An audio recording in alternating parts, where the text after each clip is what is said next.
Welcome, everyone. This is another episode of Escape Velocity. I am here with Diane Querey today, and I'm so excited to dive in and talk to you, especially when we get to our origin story of how we met. But just a little bit about Diane. So, Diane is first and foremost a mom to her 12-year-old son, Max. She's a proud member of the Querey and Horgan families of Delaware, and she's the vice president of digital properties for World Wildlife Fund's U.S. office in D.C. Originally from Wilmington, Delaware, and a University of Delaware grad, her career has spanned the newspaper industry as the internet was emerging to startups in San Diego and Westchester, PA, and back to newspapers where she was working exclusively on the web. And I can't wait to get into that story. And for the last 20 years, she's been leading digital transformation at World Wildlife Fund.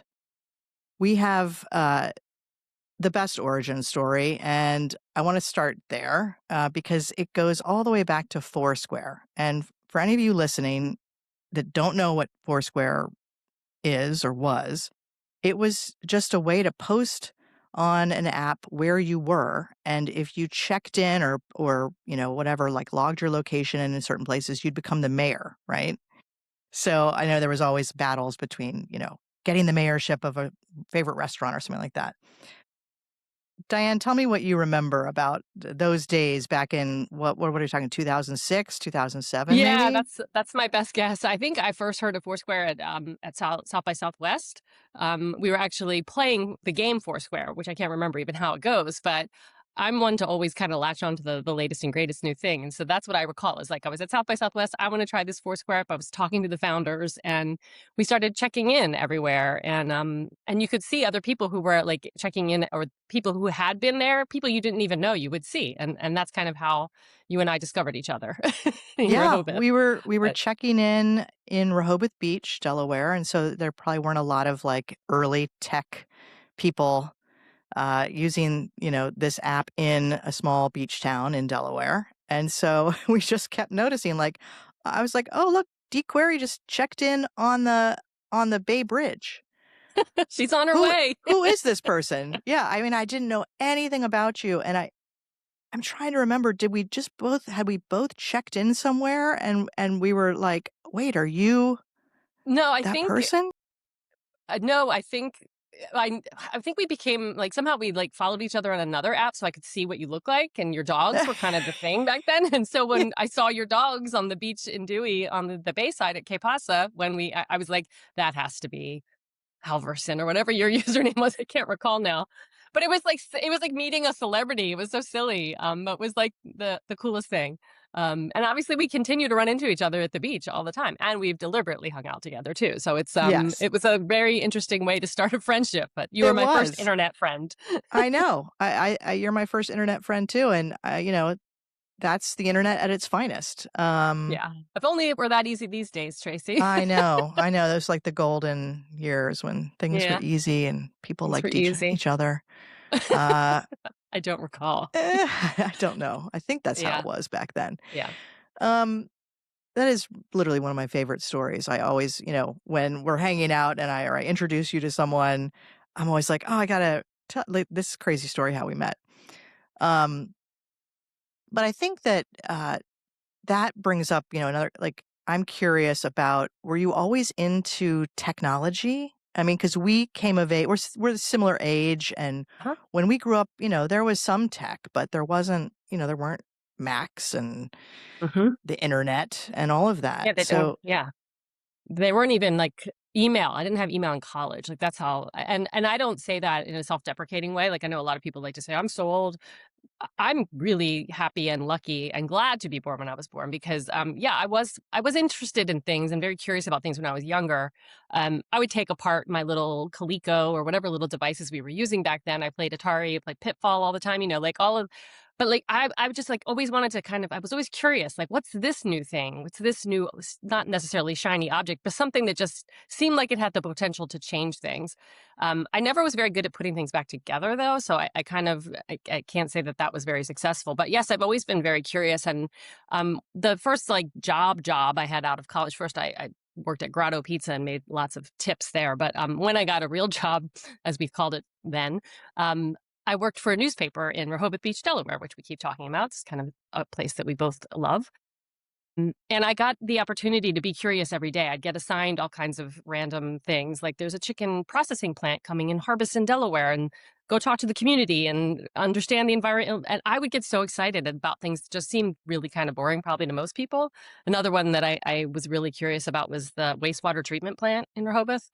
I got to learn the whole process of what, like, when the sewage came in and how it got treated and how it went out into the canal. And I loved every second of learning about it. Like, so it's that kind of thing that drives me. Like, I'm always like, what can we do with this, or how can I understand this better? So yeah, long-winded answer to say yes. I think I've always been curious. Always been curious and always been not intimidated by tech to the degree that you will take things apart, at Yeah, risk of never being able to put them back together again. exactly. Yeah, I mean, I guess, and it's that curiosity that drove you to do it then. But now you have a 12-year-old. Yes. I have 2 11-year-olds, and I think about how can I try to instill a sense of curiosity in them when I see that they are growing up at a time where they feel almost like, I don't wanna say addicted or entitled, but they seem to feel like it's the norm that they should have every second filled with some kind of entertainment, some kind of Hmm. activity, uh, and, you know, to say I'm bored, they which they say all the time, they say it almost like, "I broke my arm," or "I'm Right. dying," It's like you know? physically painful for them to not Yes. be on a device, right? It is, and one of the Yeah. things I said to them, when they were probably too young to understand, but I said, "If you're bored, that's because you're boring." And they were like, "What?" You know? I'm not boring. There's probably a more nurturing way to, approach that, but, Yeah. Yeah, no, I it's not experienced the same thing. Yeah, not yeah, the and just world's job to keep you yeah, from being bored. exactly. You gotta It's figure it not out. So always a roller coaster. I mean, life can be a roller coaster, but, like, not a literal, like, Max loves his roller coasters, and I do too, and I go with him on these things, which I'm getting dizzy now when I go on them, but I still do because I know how much he loves them. But, like, yeah, finding ways to get the children to be bored is it's a challenge. But I try to balance that with what I do believe to be like genuine curiosity with being on devices. Right?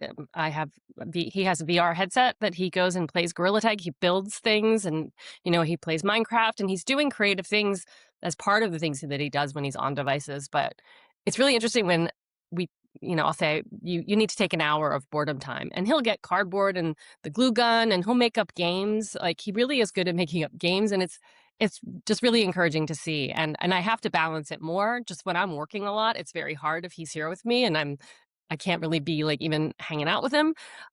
So in the off hours, I really try to make time to not be on my devices and to give him time that we're doing something creative together that doesn't involve a screen. So yeah, I think it's a challenge. I think that's great though, the 1 hour of enforced boredom time, coupled with you also demonstrating how you can engage with him in boredom times to be creative and to come up with Hmm. things. Yeah. Um, I I feel like they ha it's interesting you mentioned Minecraft and, Gorilla Tag and the VR headsets. Um, do you draw a line? Do you differentiate between an activity that is purely consumption versus creation or, like, Yeah. interaction? Yeah, I see what you're saying there. Yeah, I think I'm way happier when he's playing Gorilla Tag and moving around in the basement and building things, and he's always very excited and he's very like kind to others, which is nice to see. But then when he's just like on YouTube, watching the shorts over and over, like that's where I get kind of like that's not good for your brain. I know it's not good for my brain, but I'll like have a bored day when I'm alone and I'll get on TikTok or whatever, and I can't act like it's something I don't do. But I really try to limit that part of it where it's just like video after video after video. It just that part feels not as good to me as the like building and you know he has friends that he knows kind of like we met on the internet, right? So he's got people Yeah, that he talks to within the game, and I'm listening at all times. And I always look at like his history and try to do all the right things as a parent. But yeah, I do try to lean more toward the creative and the active than the sitting still and watching videos for sure. me too. Sometimes I just if I spot one of them and now I threaten them. I'm like, you're gonna get internet neck. You're gonna or tab or whatever device, whatever you call it. I'm like, you're literally gonna be just hunched over just Yeah, because that's how you'll you're have sitting and staring at your tablet all the time. a hunchback. That does Yeah. freak them out a little bit, but it's like they are just zombies, and I just think about The Matrix, and I'm like, "Oh, you're just plugged in and just consuming this stuff, and it's just feeding Yeah. off your data." Yeah. And it's terrifying. But, Yeah. well, we digress. We But I think digress. that's a great, I think that anyone out there who's a parent is struggling with these things and wondering Mhm. how to balance it out. But and boredom is the unlock there. But, I think so. you know, and yeah, because we grew up in time when we had to get creative. We had to use our Mhm. own minds and ideas to play and to entertain ourselves. Um, we talk about, like, how we met kind of random, it was all like serendipity, just Yep, for kind of sure. randomness, and do you feel like curiosity is a necessary component to kind of unlock, uh, more surface exposure to serendipity or luck? Yeah, I think they go hand in hand really. I think every sort of sort of major move or transition I've had in my life is part curiosity, and then there's a lot of luck involved in sort of like what happens next. But like the curiosity to pursue the thing that's unknown, I think leads to just a really interesting kind of path, which I was thinking about my career path, and thinking how it must seem unusual. But I think everybody's career paths are like that. You sort of have to make a decision at some point that you're going to make a move or try the new thing and see where it goes, and that kind of like leads to where your story is and who you know and how you kind of decide to live your life. It's just really interesting. I always think about there's like three kind of major points in time with technology, and I've just been like kind of the year that I was born, 1970, was the right time to kind of be right at the cusp of each of those things, right? So I was working for this newspaper in Rehoboth Beach, Delaware, and the internet. Everybody was talking about the internet. I was like, "What's the internet?" And so I was using my sort of boredom time outside of work to understand, like, just what is it and how can we use it. And this is how bad it, not how bad it was, how different it was, is I wanted to go on the internet. So I went to the office after hours. We had this one big computer that could like go online. That's where we did our research when we were working. But I went in at night and I would like remember like dialing in at that AOL and the modem and waiting 10 minutes for a page to slowly load and like I sure typing my do. search terms into like Netscape, I think. But that curiosity drove me to understand, like, how do you do this? How do I put a page up? I mean, and so I would just spend some of my off time doing that, and then the company decided to put the paper online, and so I got to like figure that all out, like piece it all together, and like I just remember I had to remember that this file is local and this file is on the computer that's out there that the world can see, and I have to make it get from here to here, and I would put it on like my little FTP, my file transfer protocol, fetch. The little dog would run and the Yes, I file loved would go over Fetch. and then I would refresh the page and then the changes were like, it's so fundamental. But like for me at the time, it was like, whoa, I just like put something on the internet. Like I can be a part of this. And it was really cool. And people who weren't, people who cared about what was happening in Rehoboth, but weren't there all the time, could get their information wherever they were. And that was really like big and exciting for me. Yeah. So that's sort of like the move I made there, and like what curiosity drove me to then now I had internet experience in the mid 90s, and that was sort of unique. Yeah, and I It's think, not sort of unique. There's no degrees of uniqueness. I'm so sorry. That's my big pet peeve. So let me just correct myself. It was unique. Sorry, I have two pet peeves, and there are no degrees of uniqueness. And I learned that at the newspaper because I wrote a story about the boardwalk, and it said Rehoboth Beach Boardwalk, the boardwalk, Rehoboth's most unique feature. And then somebody who is a better grammar nerd than me, living over in Lewis, like called and said, "You can't say most unique." And so that sticks with me. So sorry, I just digressed quite a bit there. oh, that's great. I mean, and look at that. Educating Yeah, people you on carried grammar. that with you. I think, that was also a time when, the internet was being everyone was there was a lot of pearl clutching around what this was gonna do to papers if they went online and became digital, how do they make money? Hmm. Is there a paywall? Are there advertisers? How was Hmm. that discussed back Yeah, then? It was I mean, there were, like, the people who were for it, and then there were the people who were against it, and it was really I mean, it went on far longer than I expected it to, but I think it what you learn is that people are set in their ways, right? So, I later worked at the newspaper in Wilmington, the News Journal, which is Delaware Online. I led that, website, and we would have copy editors who refused to edit content that was going up on our 3 p.m., like, midday online only news report, and they were like, "Well, I do my copy editing from 9 to 11," because their whole life they had done that. So it was like, in order to get the story copy edited, we need somebody who's willing to go there with us, right? So like, it was really challenging, and we ended up with having like an online editor who was a writer in the newsroom who didn't know anything really about how this news or content got online, but he had to advocate and drive people to do these things, and it was a big change for a lot of people. I think now the expectation is you have a lot of internet experience for any job, as well as the other things that have come along since then. I started on my 1, 2, 3, and I left at one. But the second one was when smartphones came around, when the iPhone in particular. I was working. That was about 2 years into my job here at World Wildlife Fund, and we had just launched a website in 2007. But we were seeing that, like, people were starting to consume our content on their phones because they could. It was no longer the flip phones that I actually wish I had now some days. But yeah, we were able to kind of seize the moment there and say, we need to take this on because people can't read our content. And you had like a desktop site and a mobile site, but the mobile site never really got the love it deserved. And you wouldn't put extra things on there. There was no video and all that kind of thing. So we moved pretty quickly, and we got our site launched in 2012, which is the last time we launched before the last redesign that just launched in October. So I had a website that lasted for like 13 years, which is really saying a lot. But yeah, we had to figure out how to make the site kind of accessible to all, right? And so we built it in a way that is it morphs to your device, right? So now you can, and that's just assumed these days, right? Because so many people consume their content on their web. Yeah, but that was sort of the second kind of big transformative change that happened in technology that I think kind of drove my curiosity, my team's curiosity, and we partnered with a great agency who was able to bring that to life. So it was really cool. It was a big proud moment. And I was thinking about this morning.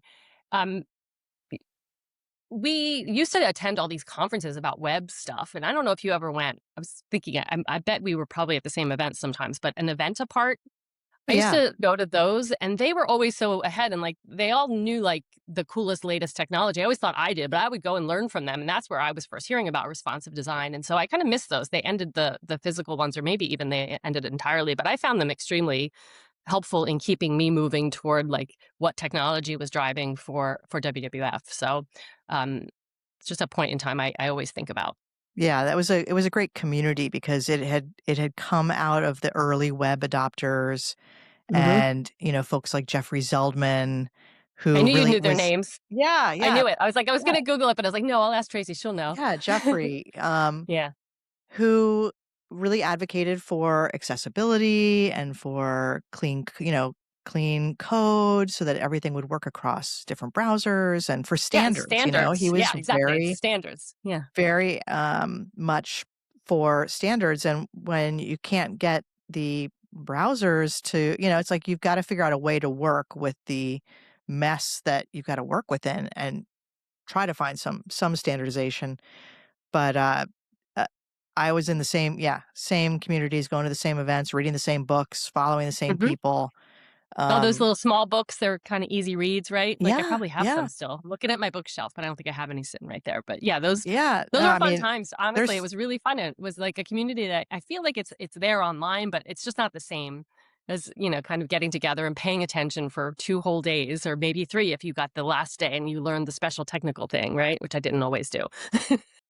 yeah, and I think the internet now is it's I wouldn't want to say it's more like electricity. It's just kind of something that's there and works. And if you Hmm. need to do something with it, the tools are easier to use, the access is easier. So I think back then, it was such an early adoption time. Yes. It's like people were being generous and sharing and helping each other. A lot of creative people in that space Uh-huh. that were bringing a lot of creativity to the whole notion of what we were doing.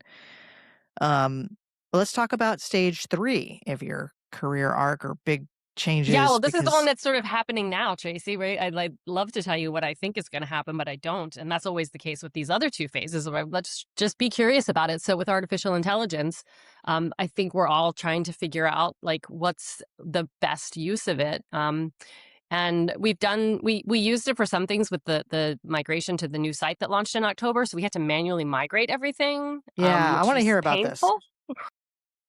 Yeah, so this project went on a lot longer than it really should have. But we decided maybe 3 years ago, possibly even now 4, that we knew we had to start planning for it because our site was so old. And I've mentioned that it was responsive. It sort of held up, and I'm really glad for that because we had a longer project time than I had anticipated, and it still held up till the end. So yeah, we had to switch vendors midway through the project. So we had brought on one vendor, and looking back, I just wish one thing I would like to like give myself more credit for is like when I feel like I think something's not going well, I tried really hard to make it work, right? I tried really hard with this agency, but it was clear as of about last January that we were not getting what we were asking, what we were paying for. We were wildly behind schedule, and sort of like we mutually agreed to kind of part ways, which was the best decision for both of us. But we had to pivot really quickly, and I spent like an entire weekend just like networking and figuring out who the right vendors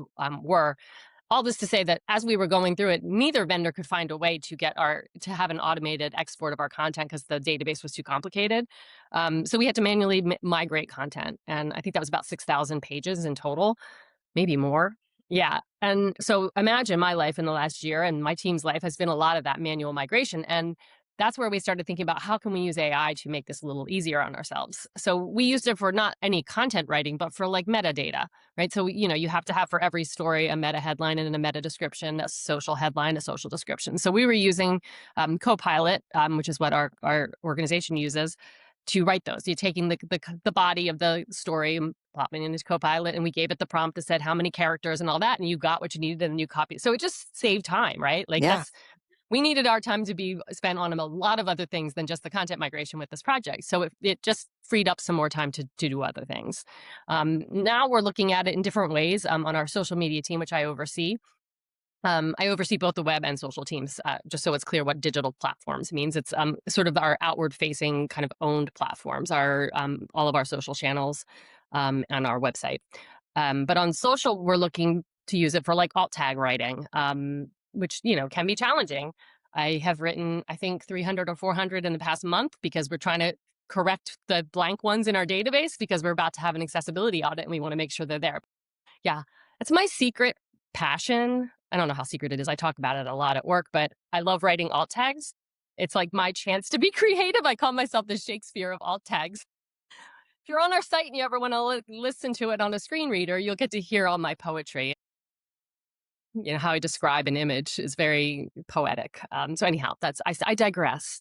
But No, yeah, I think that's sort of that's what yeah. that's what we've been doing with AI. And then I should mention that I'm also using it as a thought partner, which is so strange to me that like I can rely on something that has a lot of information that I've kind of given it to like think about things and how to approach things at like a higher level, right? Like not at the like just write something for me. It's like how should I approach this, right? So it's been really, really helpful for me in that way to think about like what is the shape of our team moving forward with all the changes that happen with the new website? Like, how do I think about this? It makes me wonder what I did without it, right? It's that kind of thing. So that's why I name it as one of the big three because it's transformative. I think I'm in the middle of feeling the effects of that transformation and trying to understand like what's the right level for me to be engaging with this at, and it's ever evolving. But I'm curious and I'm constantly learning new things I can do with it. So it's pretty cool.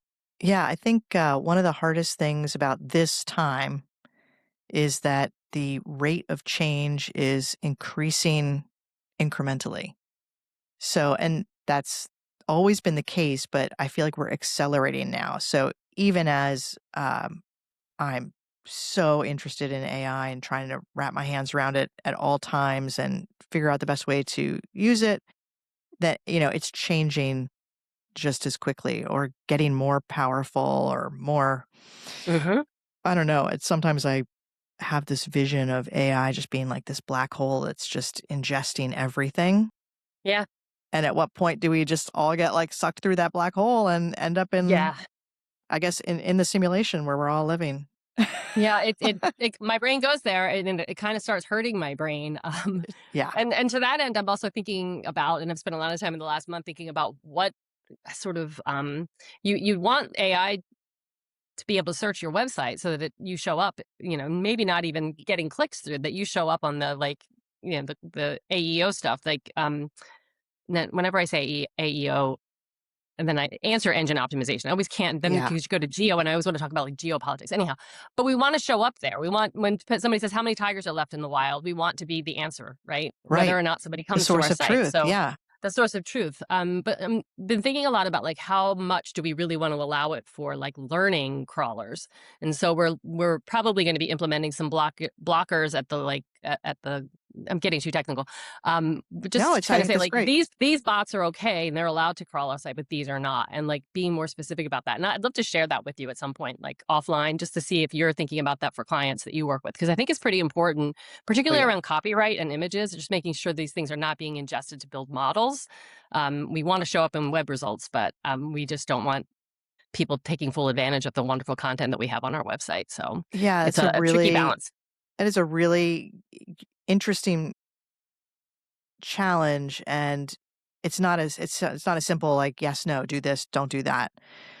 Um, I've spent a lot of time recently. I've been running, I built in using AI, this tool called Blanding, and it was just set up so that EDUs could audit their sites Hmm. and see how bland their brand was. Basically, it was looking for cliches, it was looking for original language, it was looking for a whole bunch of different things to kind of come up with its scoring on a, just on a like sample basis, like homepage, a few subpages. But one of the things it was looking for too is what can, when I go in, when the AI is accessing this site, what am I able to see versus not from the AI's perspective? So the answer engine optimization is really, I think, so important because the reason that's such a big deal is that's how people are searching now. They're asking questions. They're not typing in keywords. They're not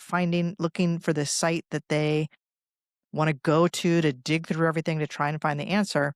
Hmm. They're asking a question, and now with AI built into the browsers, you're going to get all your answers to your questions through AI.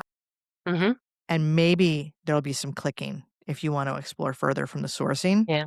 Yeah. but it's a zero click kind of search Yep. now.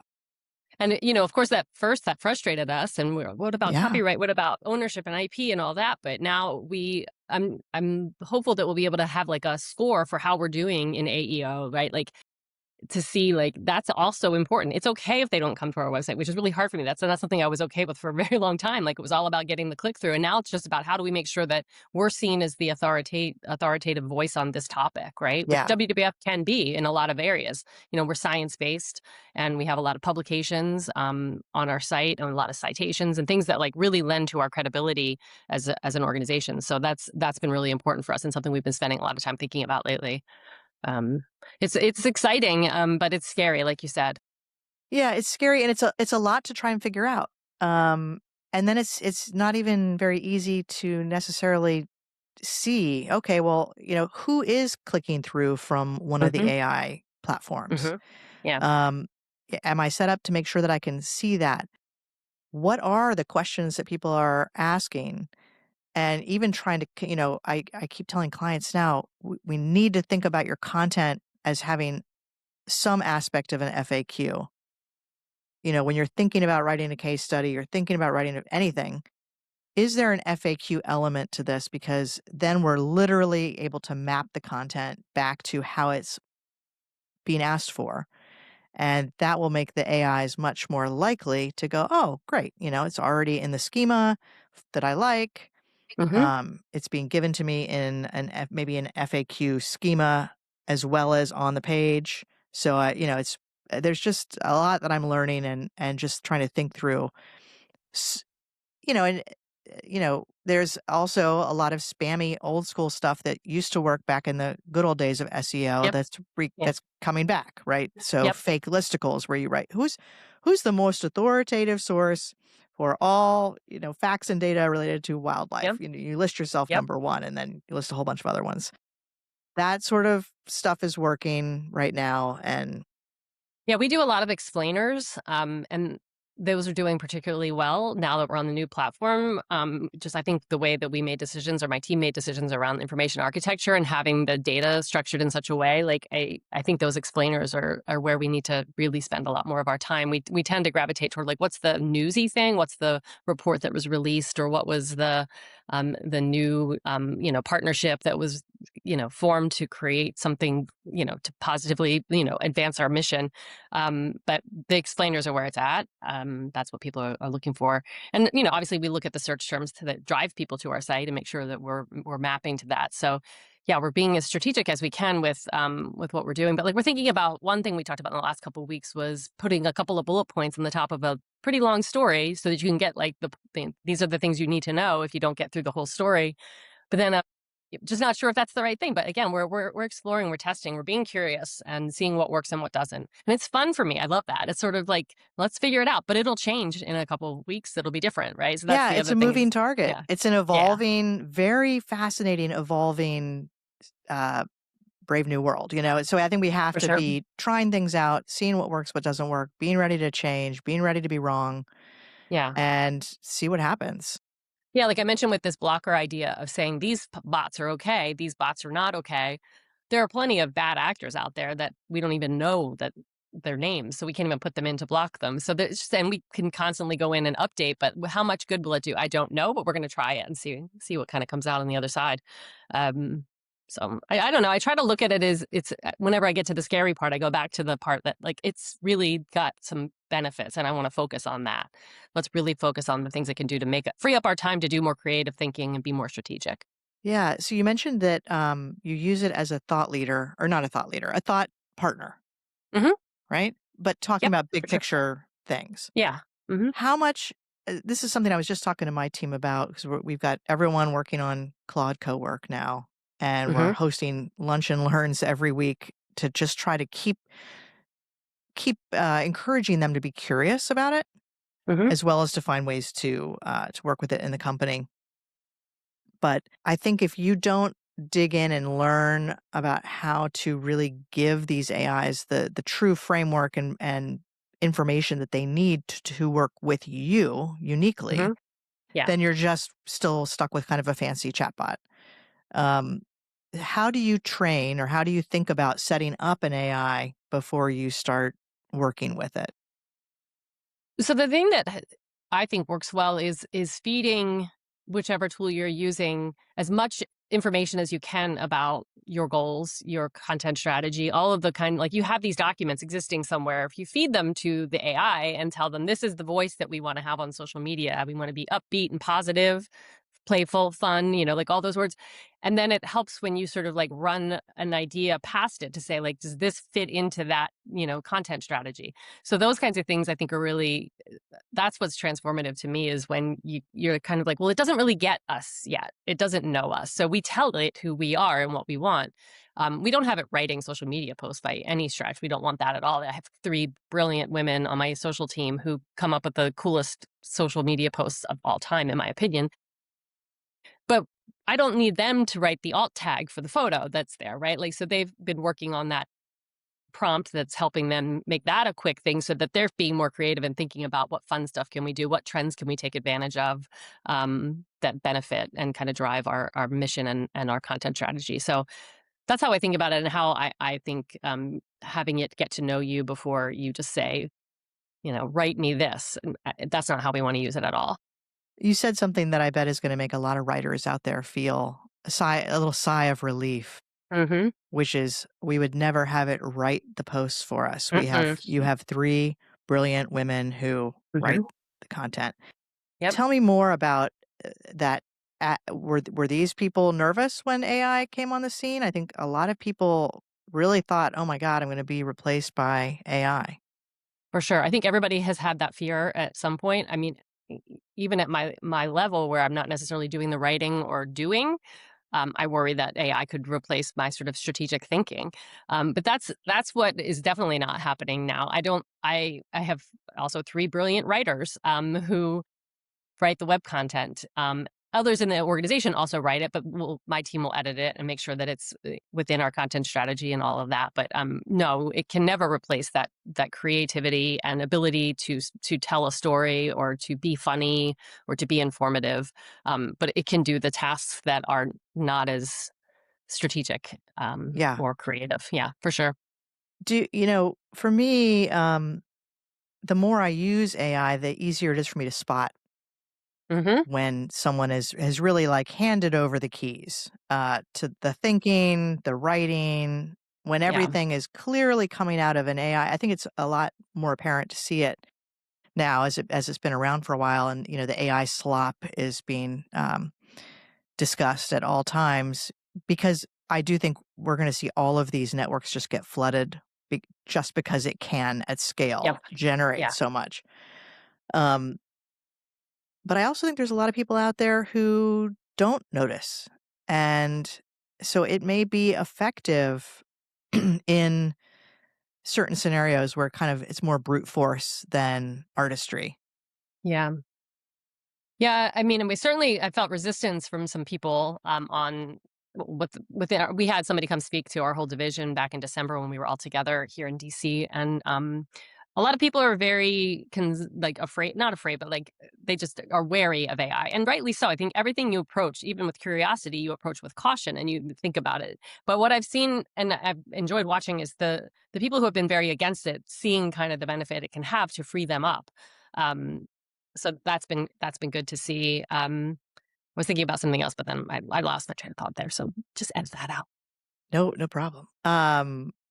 I remember I was a couple weeks ago, I was visiting my mom and her partner was working on something where he just needed to summarize some information and a point of view to a client that was just kind of not understanding, and he thought he had to kind of outsource it to for someone else to put a deck together for him and create this presentation, and I'm like, "Have you tried using Claude for that?"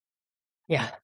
And he's like, Um, "No, I haven't." Now, it was really just to kind of explain why SEO was important to this client to just make the point so that they would get on board with the changes he was recommending.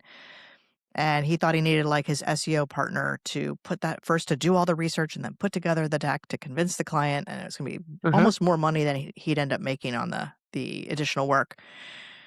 And so I just showed him a quick demo.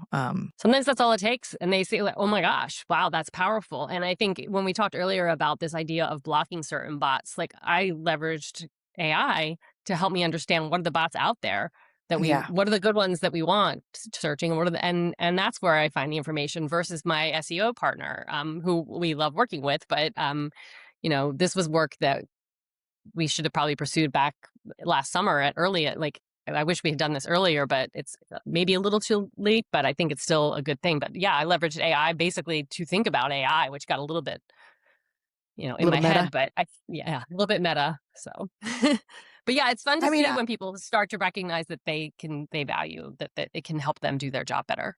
That's yeah, really fun to see. just it's so powerful. I do think that folks that may have tried the free version last year and thought, Mhm. "Oh, it's just a fancy chatbot," Mhm. And it's true, like, all these systems were born out of essentially just a computer program getting really good at guessing what the next best word is.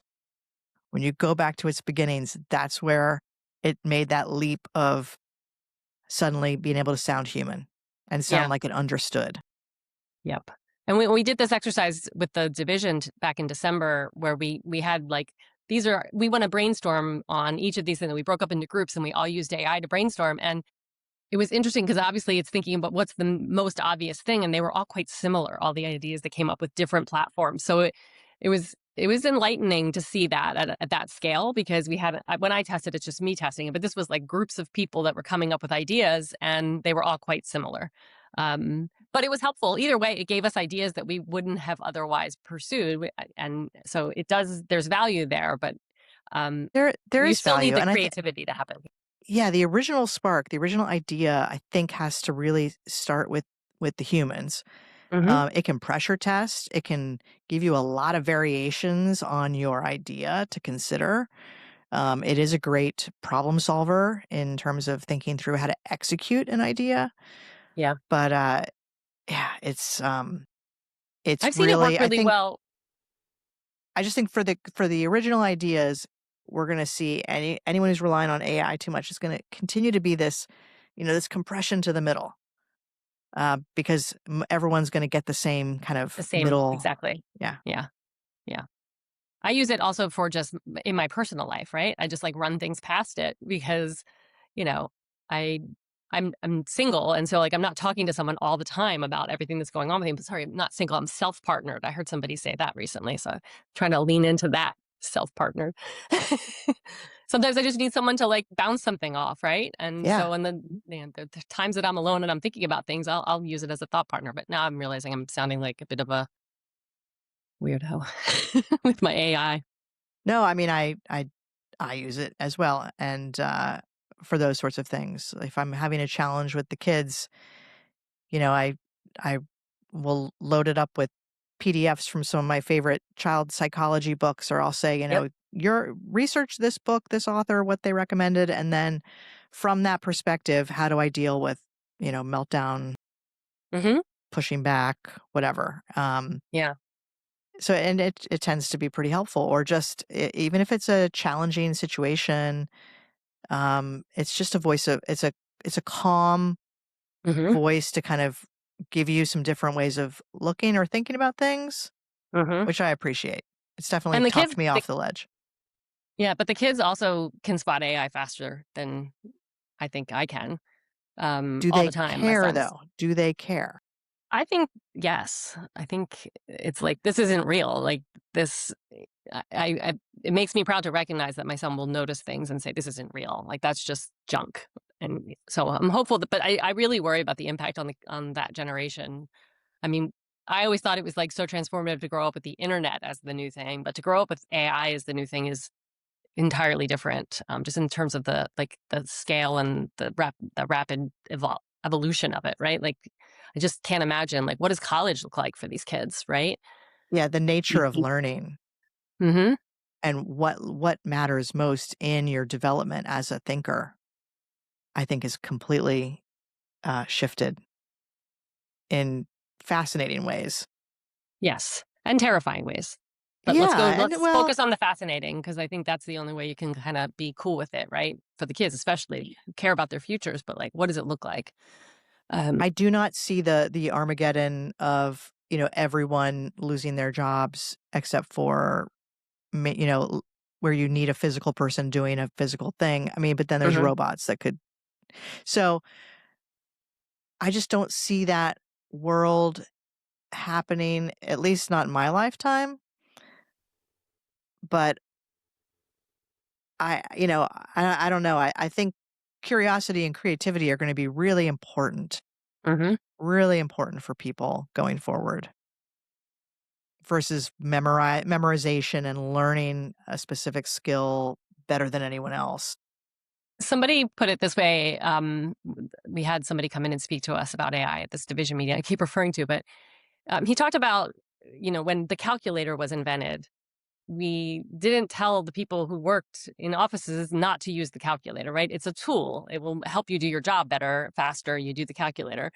Um, so it's sort of like that, right? If you don't try to figure out how to use it, you're gonna fall behind, right? So what it takes is somebody actually kind of exploring and playing around themselves. That's what I've seen, and then they start understanding the power and the good side of AI, which is what I want to focus on. I think about everything that I do is sort of in the interest of taking technology and leveraging it for some good. And I don't mean to seem like a martyr, but like I think we actually had at one of the South by Southwest a session called Tech for Good, and hearing about how people are leveraging different parts of technology. Back when I was doing it, then it was more about the internet and how we're leveraging the internet for good. But now it's bigger than that with AI, and you have to think about it as part of that. But I just think there is good there, and that's the sort of the point I want to get to is like find the good in AI, but be wary, just like everything, curious but cautious and creative. Um, The three C's, Tracy.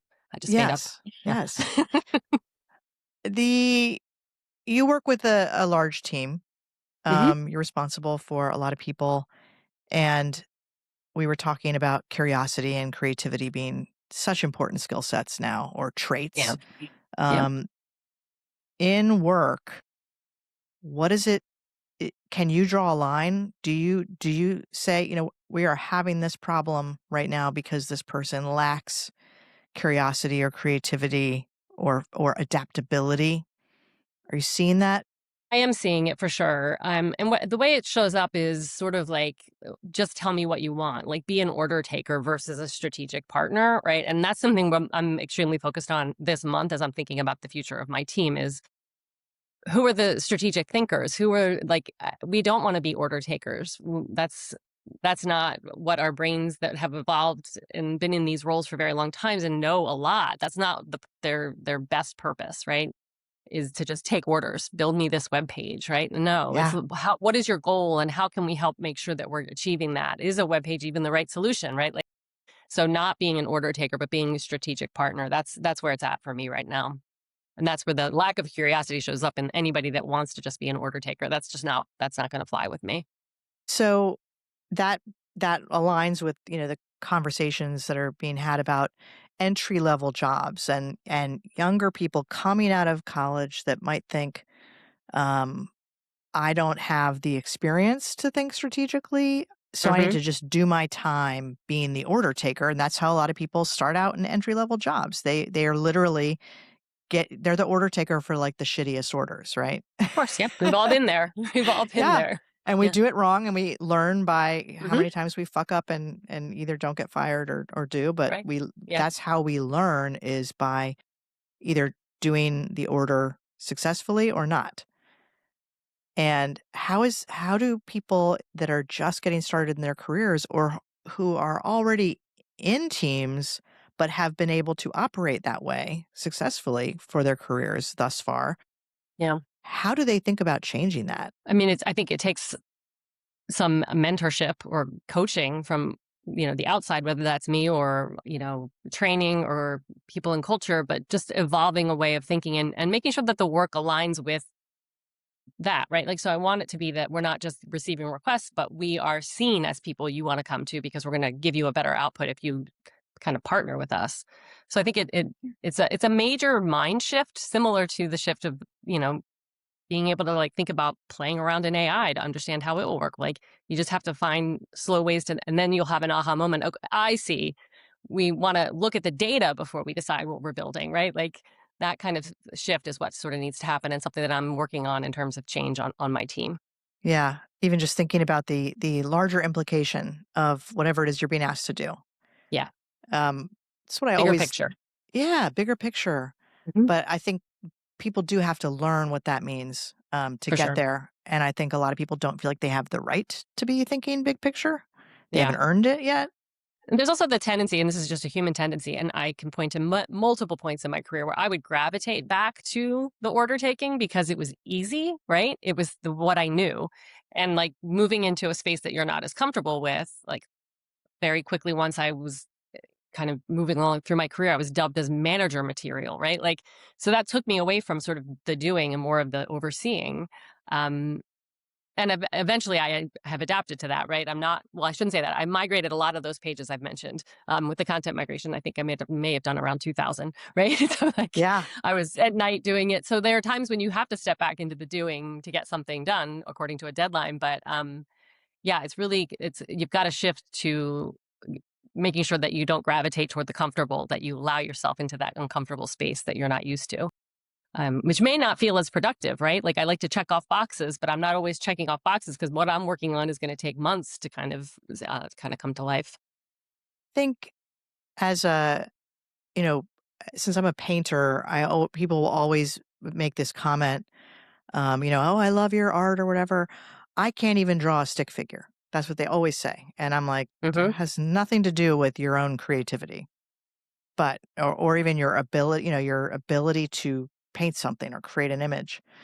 Um, and I think that that kind of gets at a core of where people haven't learned how to be curious and creative with the thick enough skin to know that, like, it's not always going to work out great.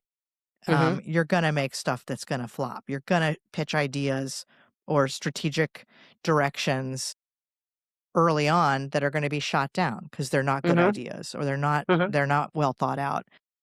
But you have to start doing it to make any progress. Mhm. And I think that's a real barrier for people. And I'm curious if you have thought about that when you're trying to coach your team or mentor your team into this shift of thinking. I'm having trouble with this one, Tracy. That's all right. I mean, it's a tough one. It just came to me Yeah. as that fear is so real for so many people. That's Yeah. where order taking and checking off lists, that's great. Nobody's gonna, I can't like really make myself, I don't feel vulnerable here. Yeah. I think there's a vulnerability aspect to creativity and thinking Absolutely. bigger.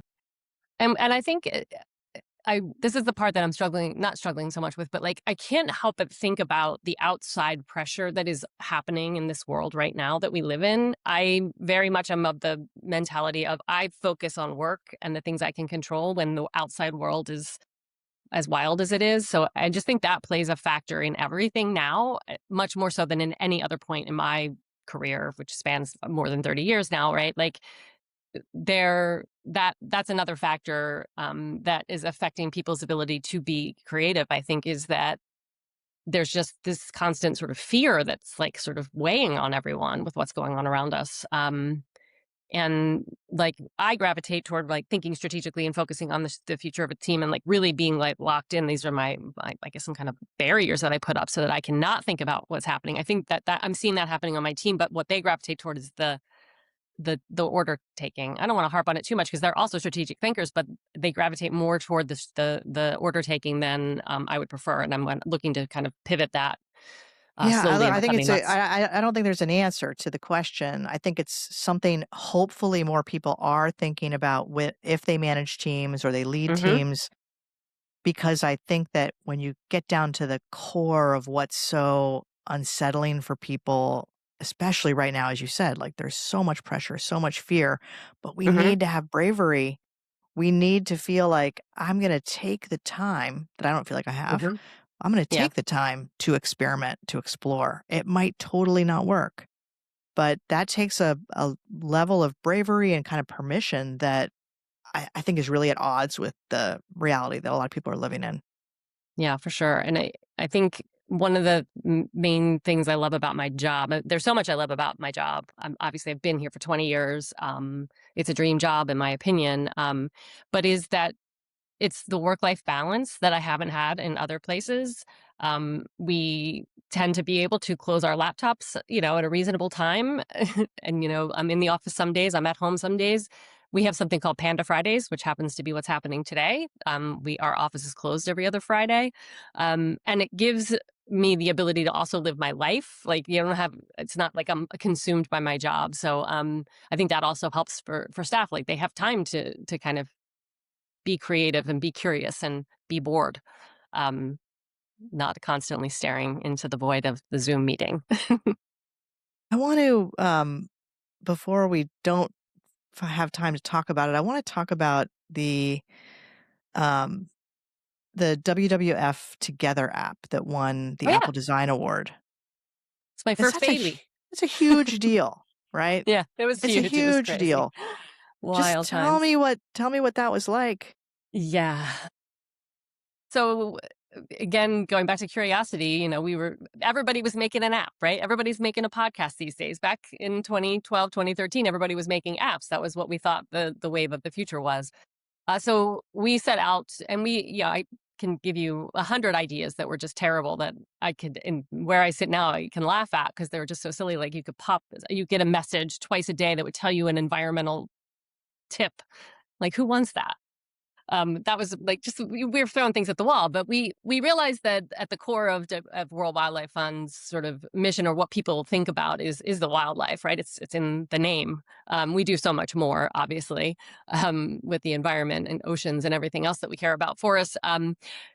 But at the core, it's wildlife. So we thought, well, let's give something that's playful and fun for people to explore wildlife in a way that they can't on the website, right? So like we partnered with an agency who they were brilliant in taking advantage of what is cool about the iPhone and the iPad. It launched on just the iPad at the time. That they used to have different ones for different devices. It has since turned into sort of a responsive one that's the same on the phone and the iPad.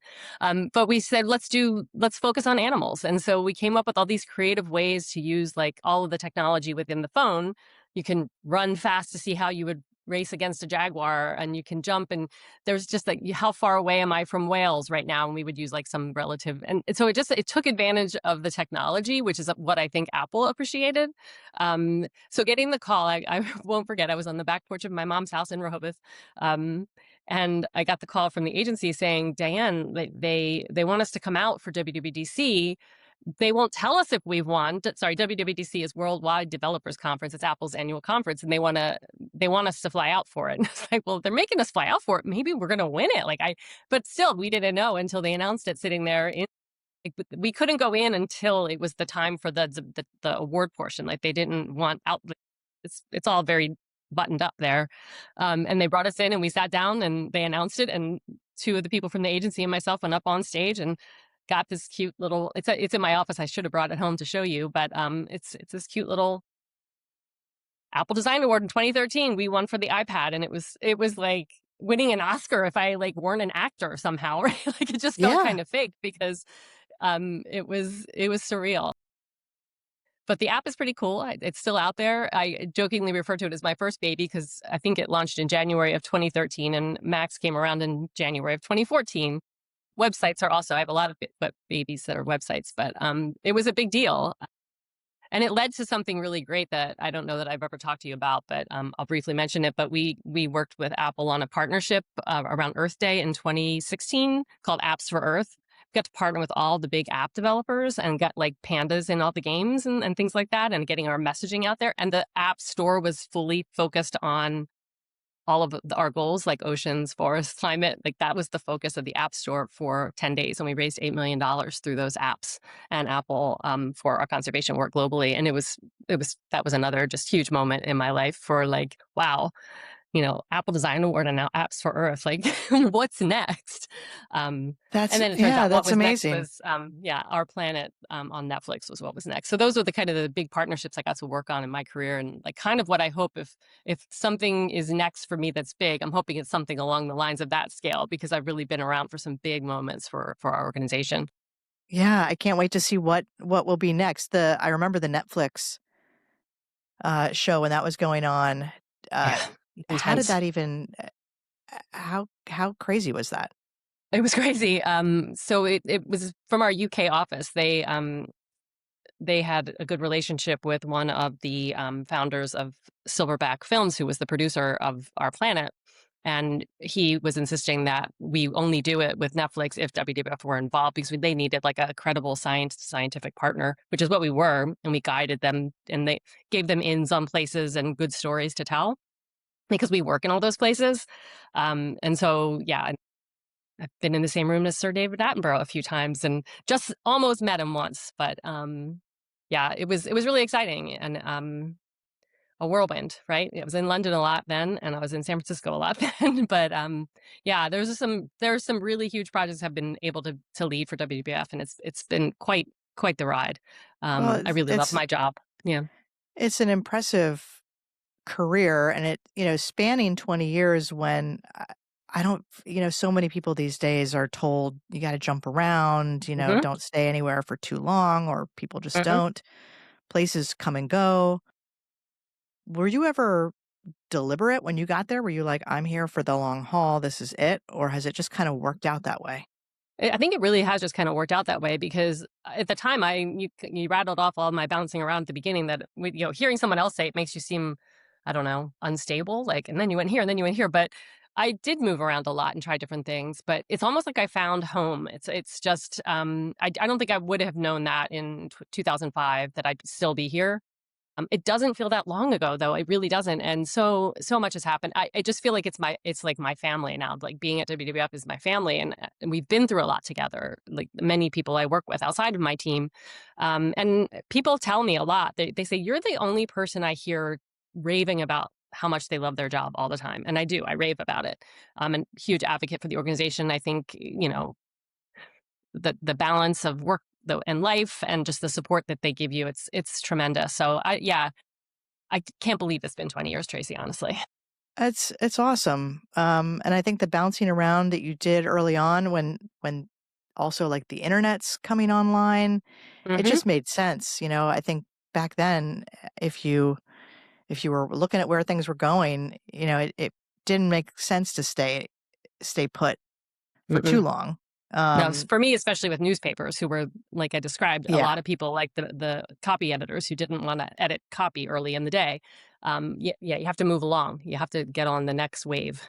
but I love that you found a place like WWF that does seem to embrace, growth and innovation and creativity. And hopefully, I don't know if you all are hiring, is there a place for people to go who are thinking or who are listening to this going, I want to get a Absolutely. job there? Oh, absolutely. Sure. And you can go to our wonderful new website that launched in October at worldwildlife.org. Very hard to say when you have to say worldwildlife.org. But yes, please visit and check out our careers page. We have I think the Bridge internships, that's for our summer internship program. I think those may have closed, but maybe today's the last. Well, this won't air till April. Well, Yeah, but other jobs are listed there all the time. And yeah, we welcome people.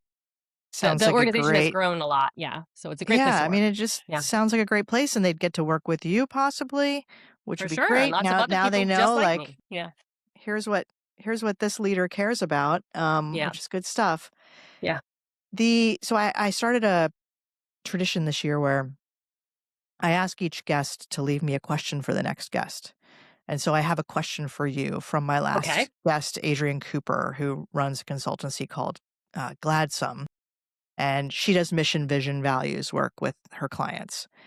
Um, she said she has a practice of picking a word for each year to kind of be Hmm, her guiding idea.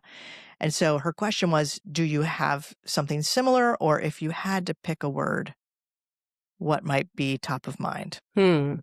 And you don't have to obviously make that your word. No, no, I might maybe I want to. I think, I lean toward transition, but I don't know that that's exactly what I wanna say. I think my life feels like it's always been in transition, and that's fine with me, that's just the way I roll. But I don't know, I think this year, change might be a little bit better, just, and I don't really know what that means even specifically to me, like Diane, the person. Like, do I want to change where I live? Do I want to change where I work? Like, I don't think those things, but just like changing my mindsets and being more open to things. That's sort of where I gravitate without giving it more than 30 seconds of thought. That's great. And then also to put you on the spot, do you have a question you would like to leave for our next guest? Do and I can't, I have to find it because I came up with it, but now I can't find it. Okay, all right. Do you think that the idea of reinventing yourself as a woman, um, is that real? I'm not asking it the way I wanted to, but like, do you think women are particularly under pressure to reinvent themselves all the time? Okay.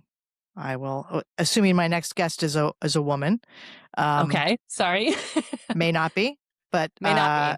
I made an likely assumption there. likely will Yeah, be. Likely will yeah. be. Okay, So that's great. That's yeah. great. What do you think about that question? I think it's important to constantly be reinventing yourself. I'm like I mentioned, I feel like I'm always in a transition. There's just always like this is the mid 50s single version of me that I couldn't have anticipated, and so I'm trying to figure out who is that person and what does she want and where does she want to go and what does the future look like. So I think reinvention is sort of it just has to happen. You have to constantly be thinking about who am I? I'm a mom, right? You asked me like to provide you a bio, but my most important role in life is being a mom. Um, so yeah, I think it's important. I think my curiosity goes with that so that I can figure out, like, I can be curious what's next, like where's this going. Um, yeah, It the question makes me, I know this question for the next guest, but now we're gonna answer it too. I want to know. Of course, They yeah. won't hear this before, they're asked. I think that when you're younger, you might believe that you get to a certain point of growth and then you're kind of fixed. Mm-hmm. Like that's who you are, that's your identity.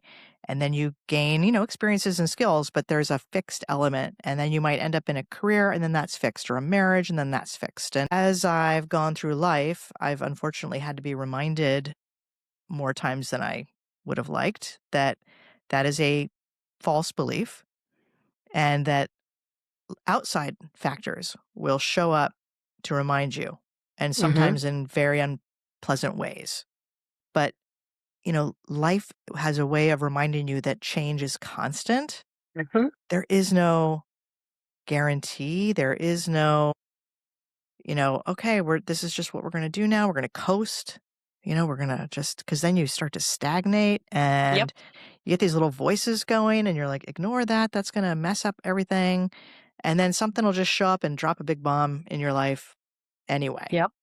Yep. You and I have been through some things at the same time together, that are these harsh reminders. What I envy is when I see people who have always known what they wanted. I shouldn't say I envy it. I just recognize that I'm different than that, right? Like, I have been a person in transition, I believe, most of my career, most of my relationships. Like, it's always moving.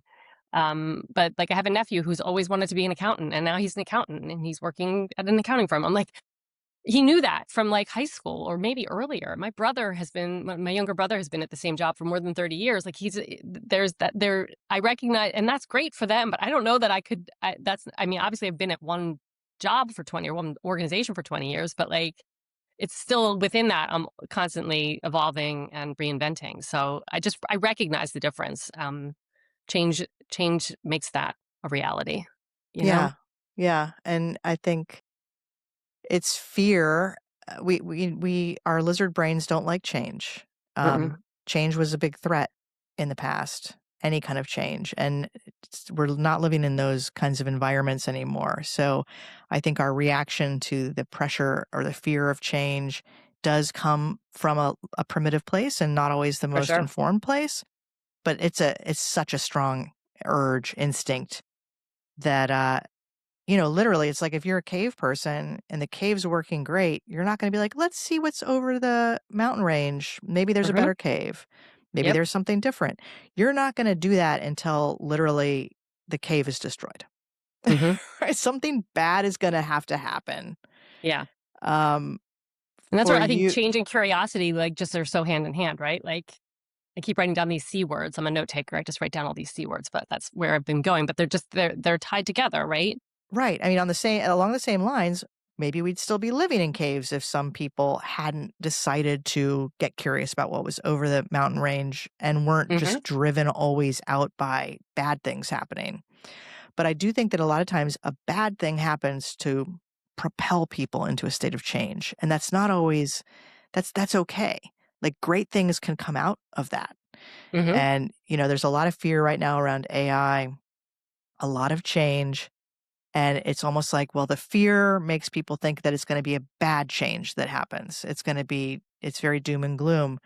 And I just don't think that's the right equation to look at it through, because the fear is instinctual, it's primitive, but the opportunities for reinvention, for change, for things to get better Hmm. is there as well.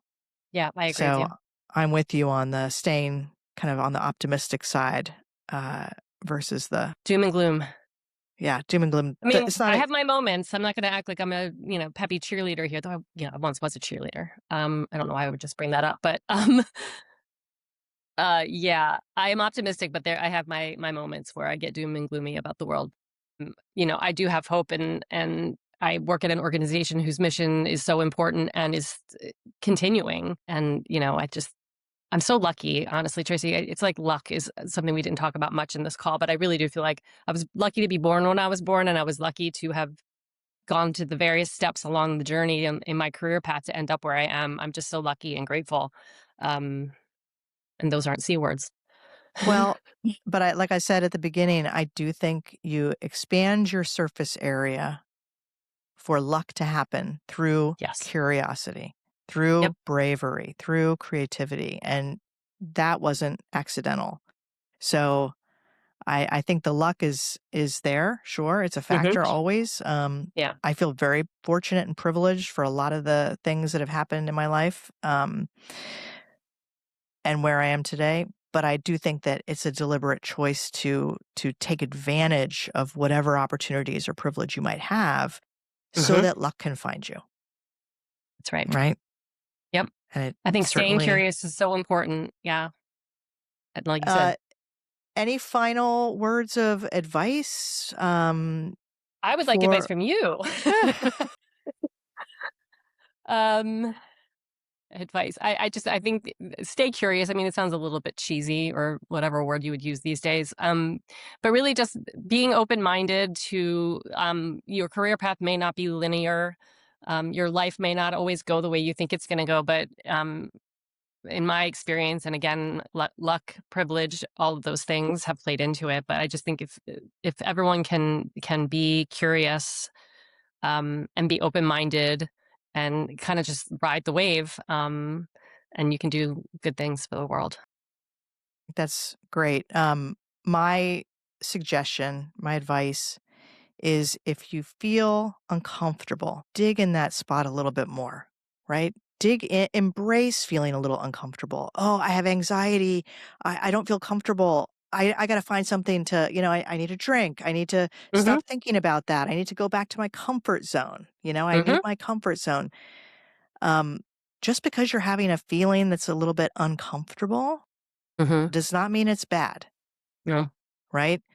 correct. And a lot of times the opportunities for where you can grow and change live in those uncomfortable places. So I just think it's, how can you find a habit, a practice that keeps you attuned to those things? It's not really intuition.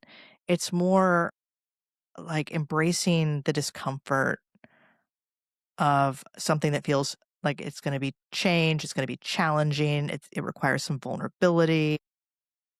If you're feeling those things, like, that's the direction to go in, I think. Yep. I mean, we're sitting here now. This is my first ever podcast interview or conversation. And is it uncomfortable for me? Yes. But is it the way I want to be moving? Yes. And I hope this is the first of many. And I'm sure creating a podcast for you was uncomfortable. It's a new thing and you had to figure it out. So I think it's great. Yeah. Yeah, Yeah. I've built up a good muscle memory of just throwing myself into things that I have no business, Right. like, how hard can it be? I can figure it out. Yeah. No, and it's wonderful. I'm proud of your work. Thank you, and I'm proud of yours. Thanks. Well, and I'm honored that this is your first ever podcast, and I hope that, I I enjoyed the conversation very much. I hope you'll consider coming back in the future, and we can Of see how course. things are going. Absolutely. All right, and until Yeah. then, thank you again Of for course. coming on and conquering your fears Thank and you. sharing, I think, a wonderful story and a lot of great lessons to anyone who's listening. So thanks, Diane. Thanks for Thanks, coming. Tracy, for having me.